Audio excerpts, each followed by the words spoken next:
Rrjeti kombëtar për zhvillimin rural, i cili përfshin shumë organizata, prezantoi në Malësi të Madhe projektin për mbështetjen e grave që punojnë me bimet medicinale. Pjesa më e madhe e punëtorëve në këtë sektor janë gra, ndaj është zgjedhur ky projekt për t'u ardhur në ndihmë atyre. Jemi këtu në Malësinë e Madhe për të prezantuar fillimin e një projekti të ri që synon fuqizimin e grave të përfshirë në zinxhirin e vlerës së bimëve medicinale dhe aromatike në Bashkinë e Malësisë Madhe.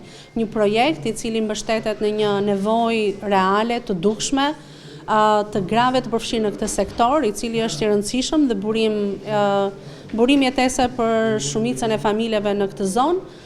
Megjithatë, duhet pranuar që gratë janë kontribueset kryesore të këtij sektori, të punëve kryesore të këtij sektori. Aziza e thekson si me anë të këtij projekti synohet që mbështetja të shkojë deri tek nënshkrimi i kontratave për shitjen e këtyre prodhimeve. Ne nuk do vim të zgjidhim të gjitha problemet, por projekti do të krijojë një mbështetje në mënyrë që puna e grave të jetë më e shitur mirë, më e shitur në treg në mënyrë që të sigurojnë të ardhura për veten e vet, për familjen dhe për komunitetin ku ato bëjnë pjesë. Malësia e Madhe mban peshën kryesore në vend për prodhimin e bimëve medicinale, një traditë rreth 60 vjeçare.